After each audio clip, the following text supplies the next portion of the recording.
कसे आहात सगळे? मजेत? सो आज शुक्रवार आणि आपण अरुणिमाचं एक पुस्तक वाचतोय. फिरू born again on the mountain या अरुणिमा सिन्हा हिने लिहिलेलं पुस्तक, ज्याचा मराठी अनुवाद केलाय फिरूनी नवी जन्मले मी, आणि तो केलाय श्री प्रभाकर करंदीकर यांनी. आपण काल बघितलं होतं की शहनाज हुसेन अरुणिमाला भेटते आणि तिला ऑफर देते की तू माझा पार्लरचा कोर्स कर, त्याच्यामुळे तुला तुझ्या स्वतःच्या पायावरती उभं राहायला मदत होईल. आणि ती ऑफर स्वीकारते. आणि हे होत असतानाच एकीकडे मीडियामध्ये तिला कसं खोटं ठरवण्याचा प्रयत्न केला जातो. आणि त्या सगळ्यामध्ये पहिल्यांदा तिला कोणीतरी एव्हरेस्ट चढणार का असं म्हणून विचारतात आणि तिला ते तिचं स्वप्न मिळतं.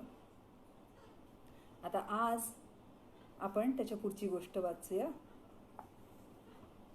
Born again on the mountain, फिरूनी नवी जन्मले मी. मला आधी बरं व्हायचं होतं. माझा कृत्रिम पाय केव्हा येणार याकडे माझे डोळे लागले होते. एकदाचा तो आला आणि माझा आनंद गगनात मावेना. तो पाय कृत्रिम असला तरी मला तो खऱ्याखुऱ्या पायासारखाच भासला. माझ्या आयुष्याचं एक नवीन पर्व सुरू झाल्यासारखं मला वाटायला लागलं. एव्हरेस्टला नमवण्याची दिवास्वप्न मला पडायला लागली. मला कृत्रिम पाय वापरण्याचं प्रशिक्षण घ्यावं लागणार होतं. त्या पायाशी कसं जुळवून घ्यायचं, चालायचं कसं, कोणती खबरदारी घ्यायची, या सगळ्या गोष्टी मला प्रशिक्षक शिकवू लागले. माझ्या प्रशिक्षणाचं एक सत्र संपलं आणि तो पाय तिथेच माझ्या खाटेपाशी ठेवून प्रशिक्षक गेले. दुसऱ्या दिवशी सकाळी ते पुन्हा येणार होते. तो नवखा प्राणी आता माझा आयुष्यभराचा सोबती व्हायचा होता. मी त्याच्या प्रेमातच पडले. मला तो घालून एकटीनं चालायचं होतं. पण मी खाटेवरून उठले की आजूबाजूची माणसं मला आधार द्यायला धावायची. माझं उतावळेपण त्यांना कसं समजणार? रात्री मी अगदी अस्वस्थ होऊन या कुशीवरून त्या कुशीवर वळत होते. माझ्या मनाची तडफड मी कुणाला समजावून सांगू शकत नव्हते. मी इतकं काही सहन केलं होतं. वेदना, कुरापती, कट, मत्सर, बदनामी, की आता काहीतरी मोठं करून दाखवायची आणि त्या सगळ्याचं उट्टं काढण्याची आस मला लागली होती. त्या प्रशिक्षण सत्राचा वेळ मला अपुरा वाटायला लागला. मला पर्वत चढून जायचं होतं. कितीतरी तयारी करायची होती. मला वेग वाढवायलाच हवा होता. एका रात्री मी एकटीनंच चालून पाहायचं धाडस केलं. मला माहीत होतं की मी पडले असते तर कदाचित माझं एव्हरेस्टचं स्वप्न मला कायमचं सोडून द्यावं लागलं असतं. मी दबकत माझा उजवा पाय जमिनीवर टेकला. जमिनीचा स्पर्श मला आश्वासक वाटला. मी या भिंतीपासून त्या भिंतीपर्यंत चालायचं ठरवलं, एकटीनंच. सावरायला जवळपास कुणीच नको. आणि काय आश्चर्य, मी चालत होते. जणू काही हवेत तरंगत उडत असल्यासारखं वाटलं. त्यावेळी मला माहीत नव्हतं की माझ्या नकळत काही डोळे माझ्या सगळ्या हालचाली टिपत होते. त्या वॉर्डात ठिकठिकाणी CCTVचे कॅमेरे बसवलेले होते. हल्ली रेल्वे स्टेशनवर पण CCTV लावलेले असतात, पण बहुतेक वेळा ते बंदच असतात. एम्समधले कॅमेरे तसे नव्हते. दुसऱ्या दिवशी सकाळी दस्तूर खुद्द एम्सचे निदेशक आणि काही डॉक्टरांचा घोळका आला. एकटीनं चालण्याचं साहस मी पुन्हा करायचं नाही असं त्यांनी मला बजावून सांगितलं. त्यातले धोके त्यांनी मला समजावून सांगितले. आणि रात्री माझा कृत्रिम पाय माझ्या खाटेजवळ ठेवायचा नाही अशी सक्त ताकीद स्टाफला देऊन ते गेले. ते काहीही असो, एकटीनं चालल्यामुळे माझा आत्मविश्वास दुणावला होता. मी त्याच्या दुसऱ्या दिवशी एम्सच्या मंडळींना सांगून टाकलं की खरंच मी एकटीनं चालू शकते, आणि लगेच मी त्यांना एक प्रात्यक्षिकही करून दाखवलं. ते मला सांगू लागले की कृत्रिम पाय घालून चालण्याचा चांगला सराव होण्यासाठी काही लोकांना एक पुरं वर्षसुद्धा लागतं. मी म्हणाले, माझी गोष्ट वेगळी आहे. मला एक मोठं ध्येय गाठायचं. मला घाई करायलाच हवी. माझं ध्येय काय होतं ते मी अर्थातच त्यांना सांगितलं नाही, कारण ते ऐकून त्यांनी मला वेड्यातच काढलं असतं. तेवढं सोडून मी त्यांना परोपरीनं विनवत राहिले की मला एकटीनं चालण्याचा सराव करू द्यावा. त्या डॉक्टरांच्या चर्येवरून दिसत होतं की फक्त 2 दिवसांच्या प्रशिक्षणानंतर त्या परक्या पायावर कोणी चालू शकणं केवळ अशक्य होतं. त्यांनी आपसात थोडी चर्चा केली. माझ्या वेडेपणाचे धोके मला पुन्हा एकदा ऐकवले आणि शेवटी माझी विनंती मान्य केली, ती पण अर्धी. मी एकटीनं चालण्याचा सराव करायला हरकत नाही, पण जबाबदार प्रशिक्षकाच्या देखरेखीखाली. मी त्यांची अट मान्य केली. मी जसजशी चालू लागले तसतसा माझा आत्मविश्वासही वाढायला लागला. मी बंधमुक्त झाल्यासारखं मला वाटायला लागलं. जुलैत म्हणजे सुमारे 4 महिन्यांनंतर माझी एम्समधून सुटका झाली. त्या प्रख्यात इस्पितळावर माझ्यावर शस्त्रक्रिया झाल्या. त्यानंतरचे सारे उपचार झाले. अगदी शेवटी मला त्यांनी चालवलं. कृत्रिम पाय घालून चालण्याचं औपचारिक प्रशिक्षण जेमतेम 2 दिवसातच आटोपलं. इतरांना जे वर्षभरात जमत नाही, काहींना तर त्याहूनही अधिक वेळ लागतो, ते मी फक्त 2 दिवसात साध्य करून दाखवलं. यावर काही केल्या एम्सच्या डॉक्टरांचा विश्वास बसत नव्हता. त्यांचं आश्चर्य पाहून अशक्य कोटीतल्या गोष्टी शक्य करून दाखवण्याची क्षमता माझ्याकडे आहे याचा मला प्रत्यय येऊ लागला होता. मी बाहेर पडले आणि माझे परिचित कॅमेरे आणि पत्रकार दृष्टीस पडले. मी हसून हात उंचावत त्यांना अभिवादन केलं. त्यांनीही तितकाच हृदय प्रतिसाद आणि खूप शुभेच्छा दिल्या. त्या बिचाऱ्यांनी एक व्यावसायिक कर्तव्य म्हणून का होईना माझ्याबरोबर आणि माझ्यासाठी खूप वेळ खर्च केला होता. त्यांना मी बाईट दिला नाही असा एखादाच दिवस गेला असेल. शहरं बदलली, बरेली, लखनौ, दिल्ली तसे चेहरे बदलले, पण माझ्यासाठी ते सर्वजण एखाद्या मोठ्या कुटुंबासारखेच होऊन गेले होते. आमचा हेतू एकच होता, सत्यापर्यंत पोहोचणं आणि काहीतरी सुधारणा करण्यासाठी उच्चपदस्थांना भाग पाडणं. स्टोरी वेळेत पाठवण्यासाठी कित्येकदा त्या बिचाऱ्यांना काही न खाता पिता तासन तास काढावे लागले होते. मला त्यांच्यापैकी एकाला सांगितलं होतं, माझी तहान, भूक, झोप सगळं काही स्टोरी असते. तुला बचेंद्री पालचा फोन नंबर कशाला हवाय? CNN IBNच्या त्या पत्रकार महिलेनं मला आश्चर्यानं विचारलं. कोटला मुकबरपूर भागातल्या त्या आलिशान अतिथीगृहातल्या अजय माकन यांनी अरेंज केलेल्या त्या अतिथीगृहातल्या 5व्या मजल्यावरच्या खोलीत ती माझी मुलाखत घेत होती. एका पायात पोलादी सळई बसवलेली आणि दुसरा पाय कृत्रिम असलेल्या या मुलीला सुप्रसिद्ध गिर्यारोहक बचेंद्री पालचा नंबर का हवा असेल ते काही केल्या तिच्या लक्षात येत नव्हतं. एव्हरेस्ट पादाक्रांत केलेली पहिली भारतीय स्त्री म्हणून बचेंद्री पाल सुविख्यात होती. ती अनेक मुलींचं आणि स्त्री गिर्यारोहकांचं प्रेरणास्थान होती. ते सगळं गुगलवर पाहायला मिळत होतं, पण त्यात तिचे संपर्क तपशील मात्र उपलब्ध नव्हते. ही माझी अडचण होती. मी एव्हरेस्टवर स्वारी करण्याचं ठरवलं तेव्हापासून मी बचेंद्री पालना भेटण्यासाठी उतावळी झाले होते, पण त्यांना गाठायचं कसं आणि कुठे ते सुचत नव्हतं. माझी एव्हरेस्टची कल्पना ज्या काही थोड्या लोकांना कळली होती त्यापैकी बहुतेकांनी मला वेड्यात काढलं होतं. त्यामुळे त्याचा आणखी गाजावाजा मला करायचा नव्हता. दुःख व्यक्त करणारे, सहानुभूती दाखवणारे आणि आता मी माझं उरलेलं आयुष्य कसं काढणार यांची चिंता व्यक्त करणारे बरेच जण, विशेषतः स्त्रिया मला भेटून जात होते. जाता जाता ते सांगून जायचे, देवावर विश्वास ठेव, तोच तुला तारून नेईल. अशा माणसांजवळ एव्हरेस्टबद्दल बोलण्यात काहीच मतलब नव्हता. मी एम्समधून गेस्ट हाऊसवर आले. माझी खोली 5व्या मजल्यावर होती आणि लिफ्ट नव्हती. मला स्ट्रेचरवरून घेऊन जाण्याची व्यवस्था केलेली होती, पण मी त्याला नकार दिला. इकडे मी एव्हरेस्ट चढून जाण्याचे मनसुबे रचत होते आणि 5 मजले वरती जाण्यासाठी मी स्ट्रेचर का वापरणार होते? मी हळूहळू एक एक मजले चढू लागले. तेवढ्यात मला त्या पत्रकार महिलेचा फोन आला. त्याआधी मुलाखत घेण्यासाठी कुठे येऊ असं तिनं मला विचारलं होतं आणि मी तिला गेस्ट हाऊसवर भेटूया असं म्हटलं होतं. त्याप्रमाणे मी गेस्ट हाऊसवर पोचले का ते विचारण्यासाठी तिनं फोन केला होता. मी तिला सांगितलं, मी इकडे आले आणि पायी 5 मजले चढून जाते, तुलाही तसंच यावं लागेल. तिला ते ऐकून आश्चर्याचा धक्काच बसला. कोणतीही का कू न करता ती आली. जवळजवळ अर्धा तास आमची प्रश्नोत्तरं चालली होती. शेवटी तिनं, मी तुला काही मदत करू शकते का असं विचारलं. तेव्हा मी बचेंद्री पालचा फोन नंबर मागितला. मी कारण सांगितलं नाही. मला एकदा त्यांना भेटायचं आहे मी म्हणाले. ती निघून गेल्यावर मी, राहुल आणि साहेब मिशन एव्हरेस्टबद्दलचा खल करत बसलो होतो. 3-1 तासांनंतर तिचा फोन आला आणि मला हवा होता तो फोन नंबर एकदाचा मिळाला. आम्ही लगेच तो फिरवला, पण उत्तर नाही. पुढचे 4-5 दिवस हाच प्रकार चालला होता. 6व्या दिवशी त्यांनी फोन उचलला.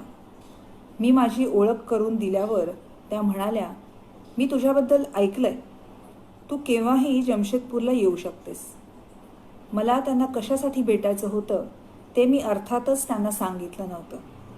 प्रत्यक्ष भेटीतच ते सांगायचं असं मी ठरवलं होतं. माझ्यावर झालेले भन्नाट आरोप, त्यातून माझी झालेली बदनामी मला चांगलीच चलत होती. परतफेड करण्याचा माझा निर्धार दिवसागणिक अधिकाधिक घट्ट होत चालला होता. एका दुर्घटनेची शिकार म्हणून सारा देश मला ओळखत होता. आता एक विजेता अशी माझी ओळख पटवून द्यायची होती. त्या प्रयत्नात मी अपयशी ठरले तरी हरकत नाही, पण मी अखेरपर्यंत झुंजले हे समाधान मला मिळवायचं होतं. आपल्या धर्मग्रंथात हेच तर सांगितलं नाही का की माणसानं फक्त कर्म करावं, फळाची आशा धरू नये. बचेंद्री पाल मॅडमशी बोलल्यानंतर मी निर्धास्त झाले. घर गाठण्यापूर्वी मी आधी बरेलीला गेले. चनेतीला जाऊन मी पिंटू कश्यपला भेटले. मला भेटून त्याला खूप बरं वाटलं. त्यानं मला सांगितलं की तो माझ्याविषयी टीव्हीवर खरं बोलला म्हणून रेल्वे पोलिसांनी त्याला खूप छळलं होतं. रेल्वेमधल्या महिला सुरक्षेचा प्रश्न माझ्या केसमुळे ऐरणीवर आला होता आणि रेल्वे पोलिसांना खूप दूषणं मिळाली असल्याने त्यांच्या वरिष्ठांनी हर प्रकारे ते सारं प्रकरण माझ्यावर कसं शेकेल याचे खूप प्रयत्न केले होते. साहेबांनी टीव्हीवर सांगून टाकलं की सत्य सांगितल्याबद्दल गरीब माणसांचा छळ केला जातोय. आम्ही पिंटूच्या बाजूने उभा राहिलो म्हणून त्याला हायसं वाटलं. मी रेल्वे ट्रॅकवर पडलेली असताना एका गरीब महिलेनं आपली चादर माझ्या अंगावर टाकली होती. तिलाही भेटून मी तिचे आभार मानले. बरेलीच्या इस्पितळात मी गेले. मला बघून B.C. यादव हरकलेच. तू इथे आलीस यावरून ती किती चांगली आहेस ते कळतं. एका भल्या माणसाला मी रक्त दिलं याचा मला खूप आनंद होतो ते म्हणाले. मी बरेलीच्या इस्पितळात असताना मूकबधीर मुलांचा एक चमू मला भेटून गेला होता. त्यांना त्यांच्या भावना शब्दातून व्यक्त करता आल्या नव्हत्या, पण त्यांच्या स्मितहास्यातून आणि हावभावातून त्यांनी मला त्यांच्या शुभेच्छा दिल्या होत्या. तेव्हा मला खूप धीर आला होता. मी त्यांना पुन्हा भेटायला गेले तेव्हा त्यांनी मला हार घातला आणि एक बक्षीसही दिलं. त्यांच्या या अकृत्रिम स्नेहानं आणि स्वागतानं मी भारावून गेले. मला नवीन उमेद आली. लखनौला आल्यावर दुसऱ्या दिवशी मी K.D. सिंगबाबू स्टेडियमवर गेले. ती बातमी पसरताच मला भेटायला खूप जण आले. त्यात काही पत्रकारही होते. मला पुन्हा व्हॉलीबॉल खेळण्याचा प्रयत्न करताना पाहून त्यांना खूप आश्चर्य वाटलं. त्यांनी पटापट माझे फोटो घ्यायला सुरुवात केली. दुसऱ्या दिवशीच्या वर्तमानपत्रात झळकलेले माझे फोटो मला अमृतासारखे वाटले आणि आत्मविश्वास वाढला. मिशन एव्हरेस्ट सुरू झालं होतं. जमशेदपूरला जाण्यासाठी थेट रेल्वे नव्हती, त्यामुळे आम्ही गोमती एक्सप्रेसनं आधी दिल्लीला आलो आणि अशा डब्यातून प्रवास करण्यासाठी काही वेगळे नियम असतात याची मला कल्पना नव्हती. त्यामुळे मी नेहमीचंच तिकीट काढलं होतं. गाडी सुटण्याआधी तपासणीस आले आणि विकलांग दाखल्याची तपासणी करू लागले. माझ्याकडे एम्सचं सर्टिफिकेट होतं, पण त्यांना ते चालत नव्हतं. जिल्हा प्रशासनाने दिलेलं सर्टिफिकेट त्यांना हवं होतं. माझ्याकडे ते नव्हतं. त्यांनी उर्मटपणे मला त्या डब्यातून खाली उतरायला सांगितलं. मी त्यांच्याशी हुज्जत घालायला सुरुवात केली. रागाच्या भरात मी माझा कृत्रिम पाय काढून त्यांच्या डोळ्यापुढे नाचवत म्हटलं, तुम्हाला पुरावाच हवाय ना? हा पुरावा बघा. मी काही खाली उतरणार नाहीये. तुम्हाला अजून शंका आहे? जाऊन बोलवून आणा तुमच्या बॉसला. या म्हणावं पुरावा बघायला. माझा रुद्रावतार बघून ती तपासनीस मंडळी घाईघाईनं माघारी फिरली. त्यांच्या मागे जात मी ओरडत राहिले, घ्या घ्या हा पुरावा. नियमांची अंमलबजावणी करणाऱ्या माणसांकडे विवेक नावाचा पदार्थ का नसतो? माझ्यासारख्या उघड अपंग व्यक्तीकडून जिल्हा प्रशासनाच्या सही शिक्क्यांचं एक चिठ्ठोरं कशाला मागायला हवं? आणि दाखले काय खोटे सुद्धा असू शकतात. कागदी दाखल्यांपेक्षा त्यांनी स्वतःच्या डोळ्यांवर विश्वास ठेवायला नको का?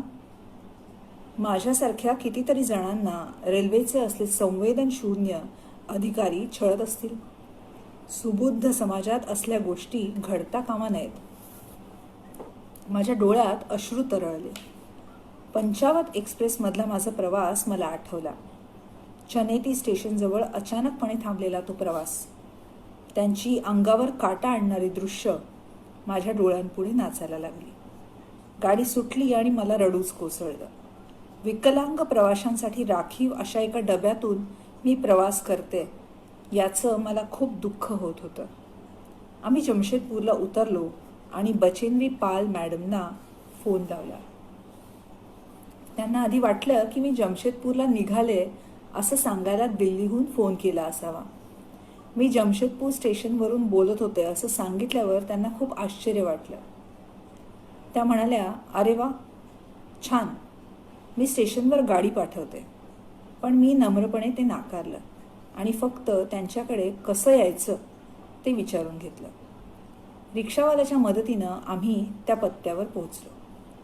त्यांच्या ऑफिसात जाण्यासाठी काही पायऱ्या चढून जायचं होतं.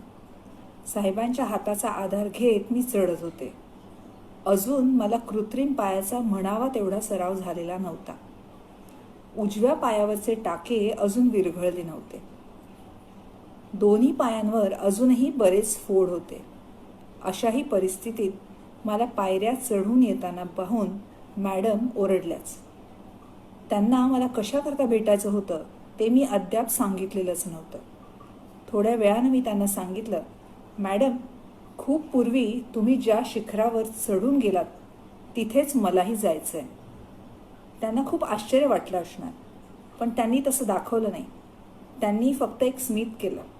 जणू त्यांना सुचवायचं होतं की मी जे स्वप्न पाहत होते ते नक्कीच कौतुक करण्यासारखं होतं. माझ्याशी बोलता बोलता मध्येच मला थांबवून त्यांनी मोबाईल फोन उचलला. टेलिग्राफ आणि टाइम्स ऑफ इंडियाच्या बातमीदारांना त्यांनी बोलावून घेतलं. त्यांच्या नावाचा दबदबाच असा आहे की सगळे पत्रकार त्यांचं सांगणं मनावर घेत असावेत. अशा बड्या वर्तमानपत्रांचे प्रतिनिधी इतक्या थोड्या वेळाच्या सूचनेवरही लगेच धावत आले. माझं खूप कौतुक करून मॅडम त्यांना म्हणाल्या, बघा, अशा परिस्थितीतही ही मुलगी एव्हरेस्टवर जायला निघाली आहे.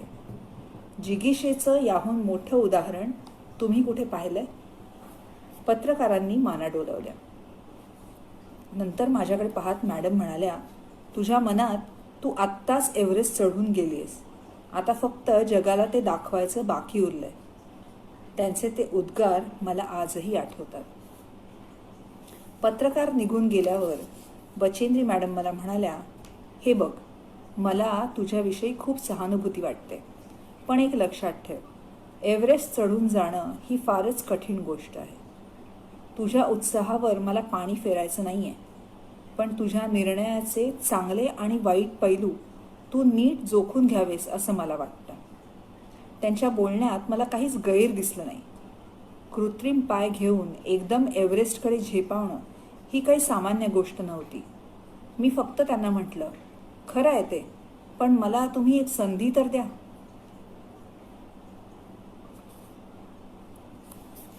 तर आमच्या टाटा ॲडव्हेंचर फाउंडेशनचं प्रशिक्षण केंद्र उत्तर काशीला आहे असं बचेंद्री पाल तिला म्हणाल्या. तिथे तू दाखल हो. आमचा स्टाफ तुला ट्रेनिंग देईल. तिथे तुला कितपत जमतंय ते पाहूया आणि मग पुढचं ठरवूया. त्या म्हणाल्या, तू एव्हरेस्ट मनाने तर जिंकला आहेसच. आता ते फक्त जगाला सिद्ध करून दाखवायचं आहे. हे मी मगाशीच सांगितलंय. काही झालं तरी माझ्या दृष्टीनं तू विजेतीच आहेस. Good luck to you. अशा प्रकारे अरुणिमा तिच्या ध्येयाच्या दिशेने एक पाऊल पुढे चालली आणि बचेंद्री पाल यांना जाऊन भेटली. याच्या पुढची गोष्ट आपण ऐकूया उद्या दुपारी 4 वाजता. तोपर्यंत stay home, stay safe. Bye.